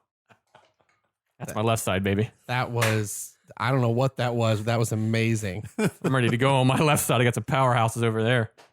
All right, so my left side, I've got some. How did you say powerhouse matches? Powerhouse matchups. Yeah. So my first one is Winter Melancholia versus the Mean Sardine. So I'm taking on the Winter Melancholia. That's going to be the winner there. Then McKellar's Beer Geek Vanilla Shake Bourbon Edition versus the Borg Surta Imperial Stout from Iceland. I'm going with the Borg Surta from Iceland. Then we have the... A bit of an upset, I feel like. The what? It's a little bit of an upset, I feel like. I think so. Then you have the Tepinaquin Manjolo Imperial Porter from Brazil versus... Einger's Celebrator Doppelbock from Germany. So I'm going to take the Doppelbock from Germany. The Germans, they did not get out of the group, but they did get out of this group. Yeah. Then in this corner, we have weighing in at 750 milliliters, Westphalitrin versus the Hitotino Nest Espresso from Japan. And I'm going with Westphalitrin the whole way. Yeah. Most of you out there would have thought you were going to go with the with the old Japanese beer. yeah. See there? I'm fixing to suppose of what you're doing over here, but you're fixing to suppose something else. So that's my left side. I bet it is. He's not allowed to have any more 8 balls before the. No. I was the one that had the rum punch before the podcast. I know what you're doing. Gosh, when family visits and they're on vacation and you're not, it's really hard because they just give you booze every night. Like you don't have to work the next day. Yeah, exactly. And you're like, we're on vacation. Woo! And you're like, you want a rum punch? Like, yeah, you guys are having fun. I want a rum punch. Yeah, you got us in, to the parks today for free. Here, I'll buy all the booze. Okay, that's cool. Oh God, I got to work. Yeah. Right. That's the boat I'm in. All right, is that to me?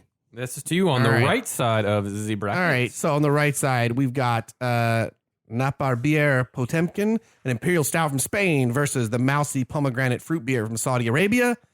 I went with Napar Beer Potemkin Imperial Stout from Spain. Any reason why? Because Battleship Potemkin is one of the finest original silent films ever made, and I like the name. There you go. Knew something like that was coming from the 20s. Has nothing to do with that beer, but that's why it won me over. Almighty. And then we've got the Borg Surter number 38 Imperial Stout from Iceland versus the Mikkeller Greek Beer Geek Vanilla Shake Bourbon Edition Imperial Stout from Denmark. Here's the thing about Borg Surter. What's the thing? Name for a Jotun from Jotunheim, ice giant in Norwegian and Icelandic mythology. And that's why you have to choose it. And he's the one that carries the big flame sword that destroys Asgard in Ragnarok. The actual mythology as well as in the recent Marvel film. # sorry for the spoilers. But I'm going to go with the one from Denmark, the McKellar Beer Geek. You can't build it up like that and then throw How do you a like curveball. That's like the build up for Ice. I was repeating the build up for Iceland. Wow. that actually occurred for the World Cup. You sandbagging son of a bitch, you old sailor, you. Yeah, that McKellar is one of the finest breweries I've I like ever that you tried. can't separate it. You have to say the entire comment. Oh yeah, no, there's no Wayne. Sorry. I didn't mean to cut you. No, but it's true. I just like when I write my notes, I'm like, he said Were they built for sandbagging speed or again. built for comfort? Where's she at? She's still in the house? We got to just do an 80s movie podcast. That wasn't at some 80s. point. That's the Or I Wedding guess that's Crashers, true. baby. I guess like early 90s, right? Or no, when is that? It was 2000s. Was it? Yeah. Oh, wow. It was because it was Owen I think it was Wilson. 2000. Yeah. Wow. Yeah, you're right. Wow. By the way, if you want to see something funny, go watch the YouTube clips where Chewbacca's roars are replaced by Owen Wilson. That's Oh, amazing. yes, And it's yes, like, yes. It's like, we got him, kid. Great shot. 1 in a million. Wow. Like, Chewbacca, God, it's so funny. That's the 05, by the way. Fits really well. That's when that movie was out. Oh, wow. The 05. 13 Man, years really? ago. Yeah, It's guys. still a classic. You What? can quote, I can quote almost Yeah, yeah. any line from it. Without question. But yeah, McKellar, yeah, they're such a good brewery. And I'm just sorry, the Geek Vanilla Shake Bourbon Edition, I couldn't get away from it. Next up, the Anger Celebrator Doppelbock, Germany, from Germany versus the BFM Degustator, Sour Red Brand Degustator. from Switzerland. Here's the thing, man. I've had this Celebrator. It's the freaking best, which is why Degustator scores in the end with a last surprise as they come rolling in. Honk, honk. Going down the creek, get you some degustator. If you watch a match at the Degustator Stadium, it doesn't go it goes honk honk honk honk.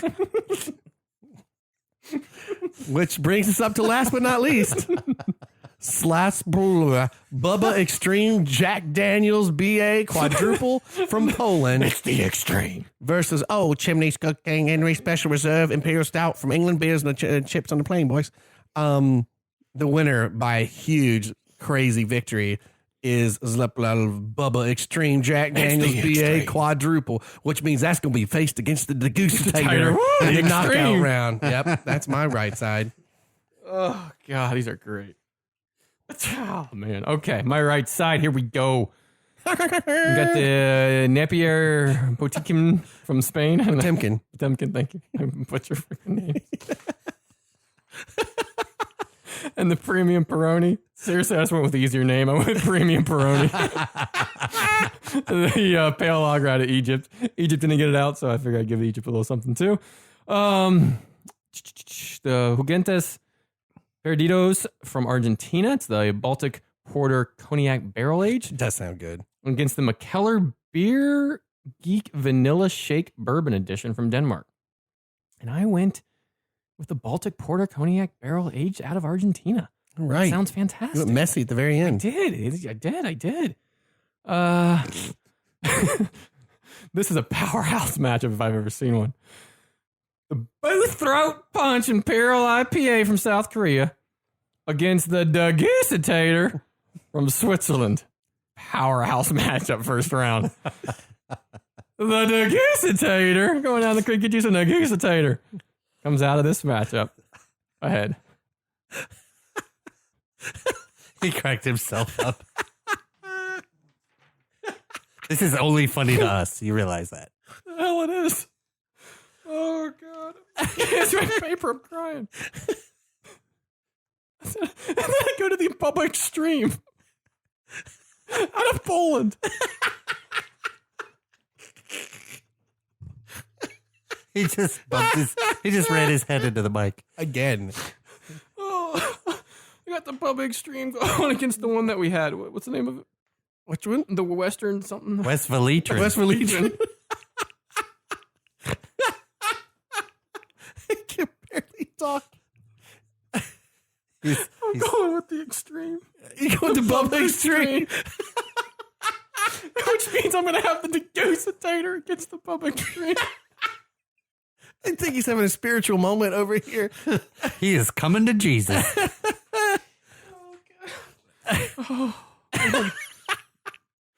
Oh, I don't know. I went with a lot of Imperial IPAs. It's beautiful, and- Clark. Oh, man. The little lights, they're not twinkling. Thanks, Art, and I know. Thanks, Art. Are you done? Yeah, I think so. Okay. It was amazing. So I have my right side, the Potemkin Imperial Stout versus the Davok American IPA from Uruguay. So Spain versus Uruguay here, and I'm going with the Uruguay IPA. Dun dun dun. Paraditos Baltic Porter Cognac Barrel Aged from Argentina versus the Boat Rocker Ramjet Whiskey Barrel Aged Imperial Stout. Crikey. Stout. And I'm going with the Boat Rocker Ramjet, of course, because the name is phenomenal. Then I have the Booth Throat Punch, which sounds like a WWF move. It does. He's got him in the boot throat punch. Oh my God, how will he ever get out? Then that's Just going. read the script. Yeah, right.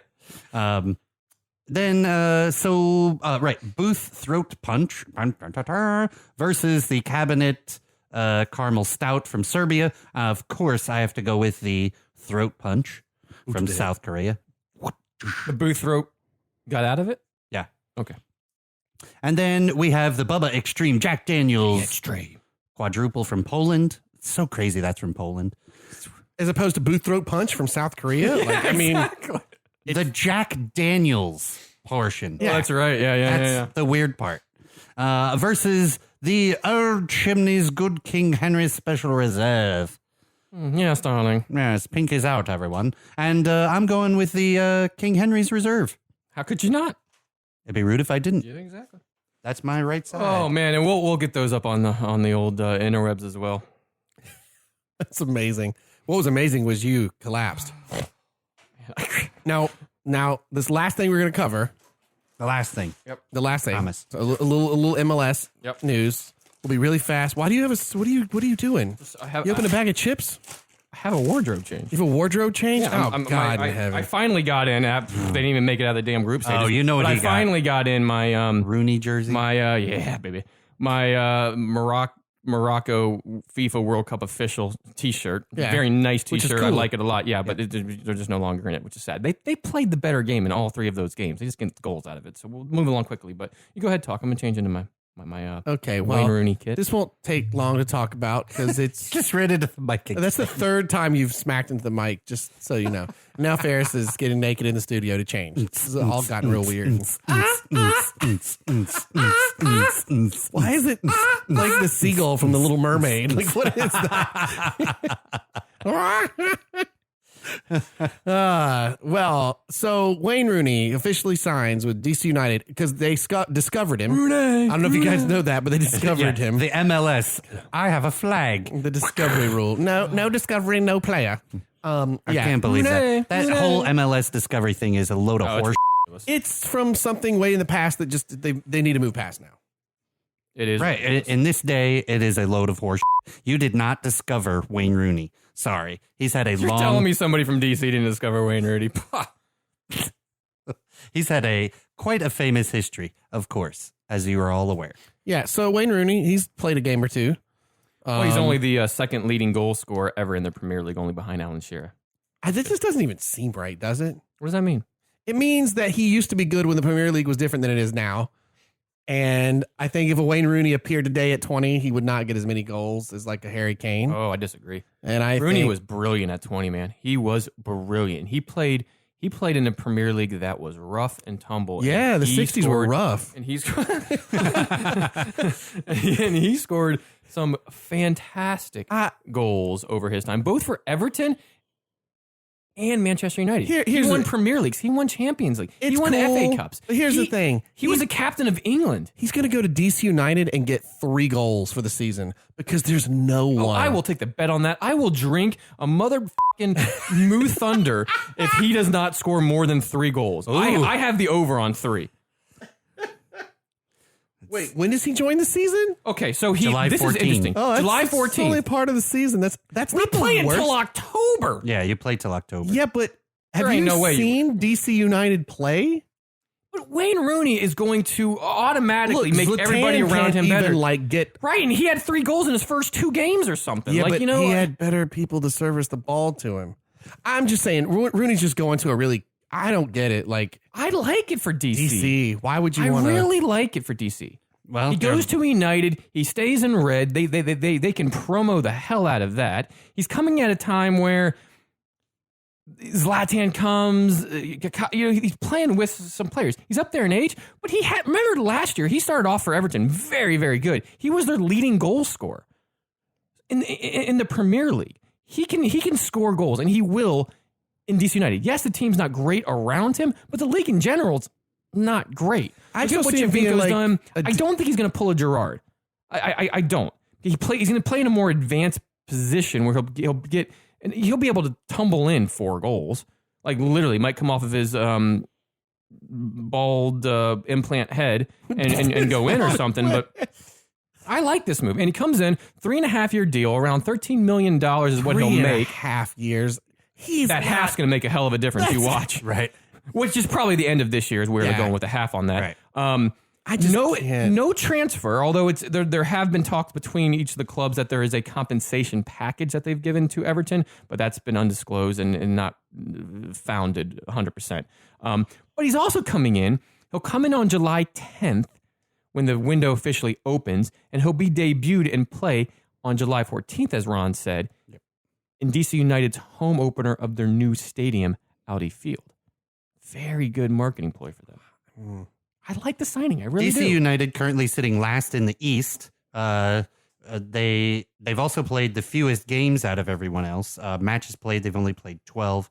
They have 2 wins, 4 draws, 6 losses, and they're on 10 points.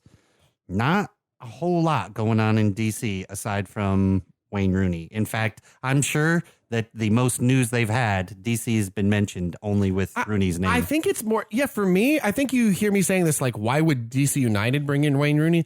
And I'm really looking at it from the other side. Why would Wayne Rooney want to go to DC United? That's the way I look at it. He's going to get paid. He's going to United. He's going to Red, and he's going to a market in which has been unfounded thus far, which means he's not going to a LA Galaxy or a Toronto or a Seattle.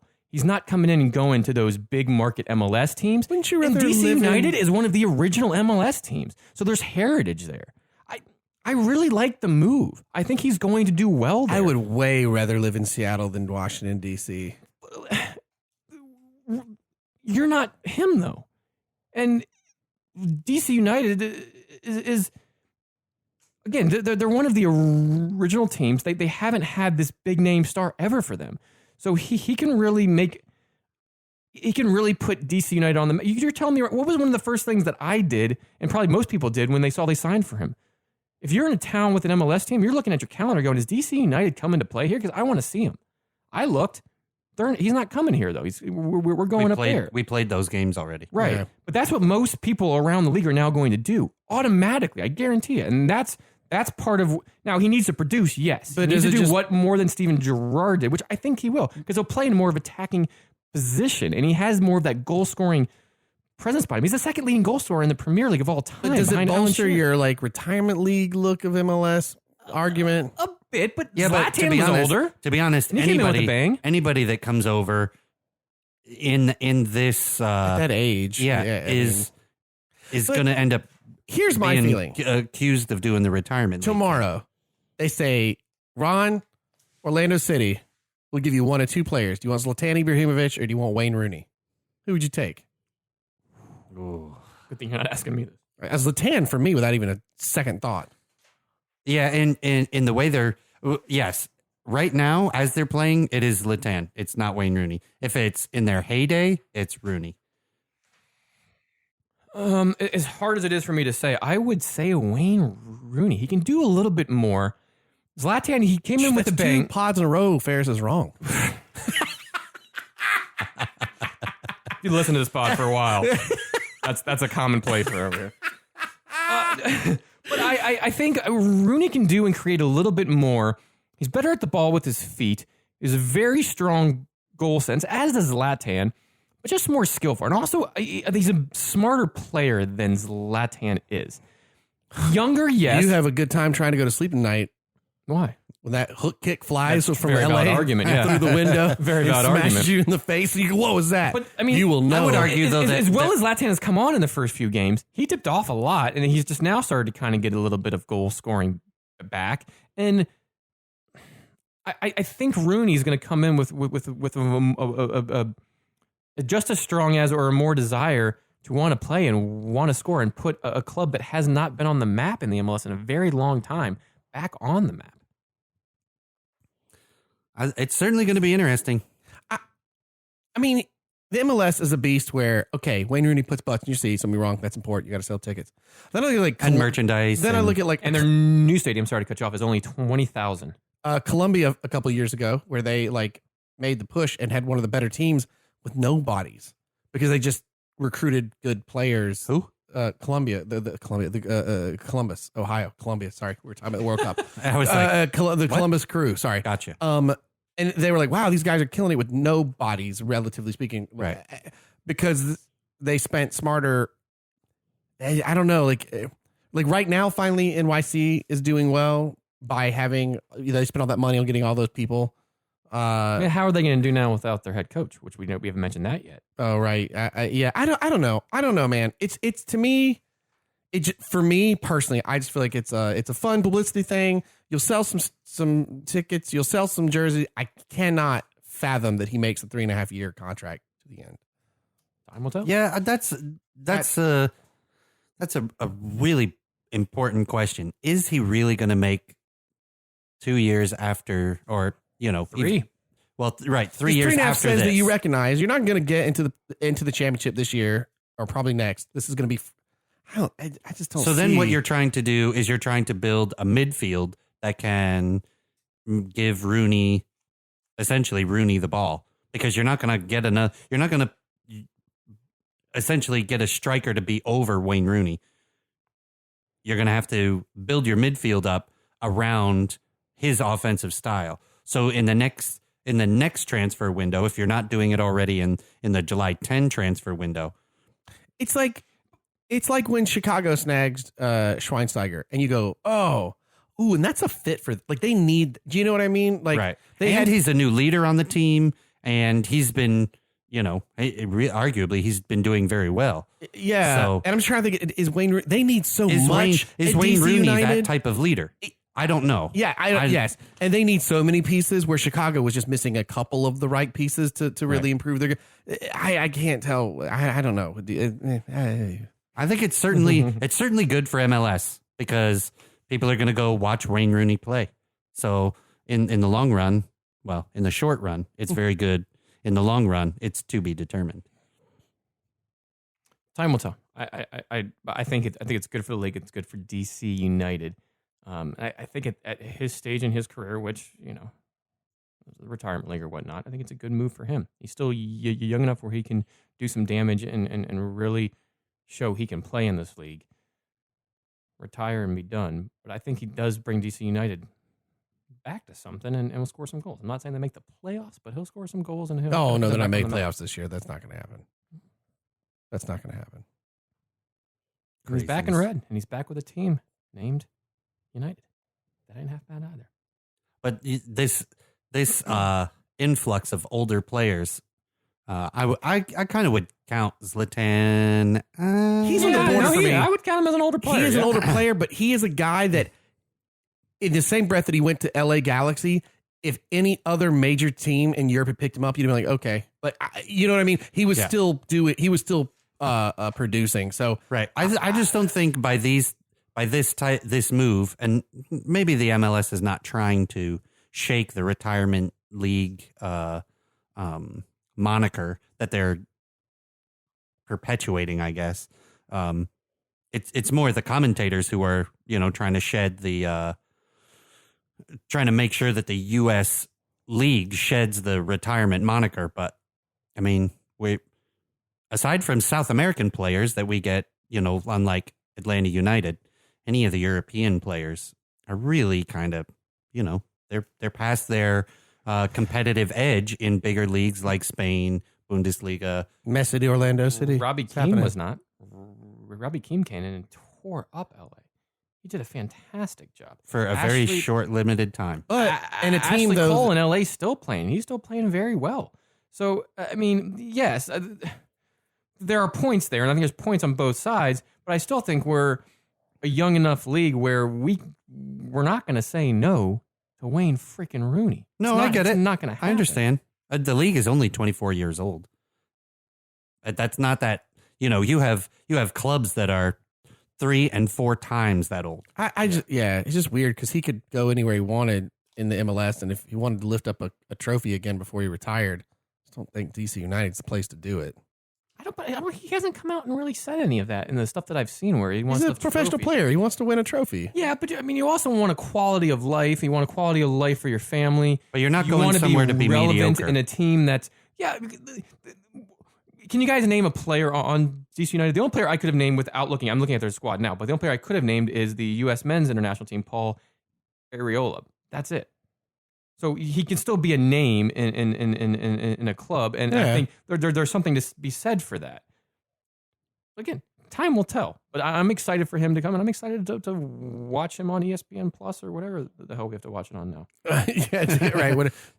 How rare is it to watch MLS? University West. There's a lot of blackout situations though, and I get confused. And college 12. Speaking of which, did you guys see on ESPN News the past Saturday? They're starting to show a couple NWSL games in our Orlando Pride. Were the first match on ESPN Which was awesome but annoying because it was on ESPN News, which is the one ESPN channel I don't have in my package. Right. And it was just the the Go 90 coverage that was just inputted into the It's still cool to see on it was so on cool. ESPN. I just was so frustrated because I was like, oh, what? Because my little daughter had gotten sick, so I couldn't go to the match. I was like, well, I can watch it. It's on ESPN.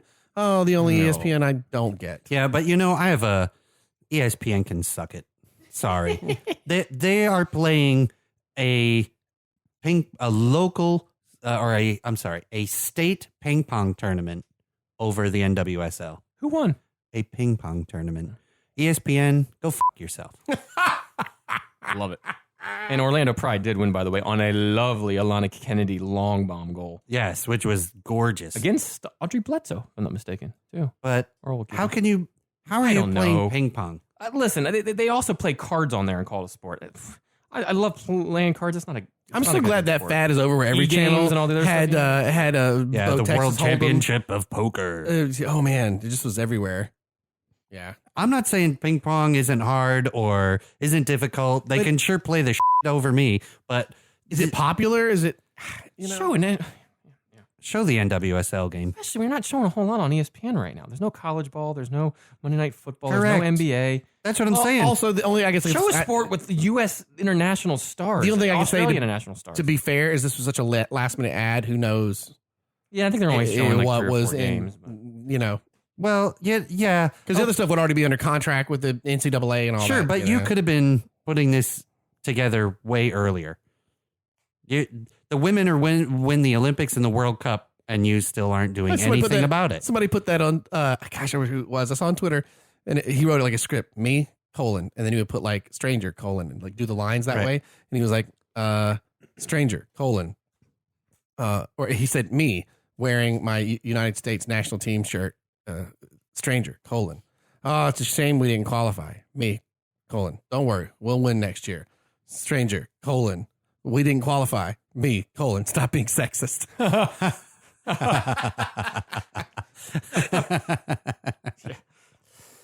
Where's the Women's World Cup next year? I forgot. Ooh, next year? Is it? Yeah, it's always the year after, right? Isn't it the odd year? I thought it was 2 years. Maybe 2 years. Maybe on this. I thought it was in the odd year. I could be wrong, but I thought you it was may in the be odd year. right. You could be wrong. Easy now. Yeah, it is 2019 in France. France. Ooh.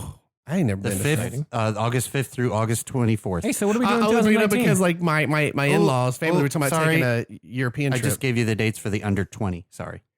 Hold on. Sorry, that was the under 20. Sorry. Pull out, take my inner Canadian and sorry about that. Yeah, it's France 2019, June 7th through July 7th. Yeah, my in-laws were talking about like we were thinking of taking a UK trip next summer, and I was like, ooh, What about, Go let me go to see where the France. World Cup is going to be. right? I was like, I'll go do that. Or if you guys went to the UK, cool. I'm going to take the tunnel over to, I'm going to take the channel. Gross. Yeah, it sounds gross to say the That sounds channel. terrible. But it's the channel. It is the channel. Sure. With all the chuns. Chuds. No, chuds, got to watch out for them. Yeah. Cannibalistic human underground dweller. Oh my God. All right, I think we've derailed enough. Follow us on Untapped at Brewtiful Game on Twitter, Facebook. Just go to the website, brewtifulgame.com. You'll find all these Instagram. places. You can see where you can listen to us on iTunes. You can listen to us on Stitcher. You can listen to us on Google's new podcast app now. You can find us on there. And whether you, leave a review on that would be very helpful. On Google Play, it's their new podcast app, or on Stitcher or on iTunes. Take a picture. Let us know. Drop us an email or hit us on social media. We'll get something cool out to you. I think we still got a few magnets and koozies left. If you want to listen to us along with other awesome soccer shows, check out at All In Sports Talk on Twitter, and you can find a ton of different shows. I think that wraps up all the places that we can be found at. Again, Jeff, thank you so much. Excellent beer. For this other beer, man, from Sloop Awesome Brewing. beer. This was freaking delicious. The Thanks, Down Under Bomb from Sloop Brewing, a double dry hop special edition. Big Is League good. Chew. All right. Man, it still smells good. I wish I had more. All right, It's gentlemen, coming off. here we go. Love the beer. Cherish the game. The Brewtiful Game.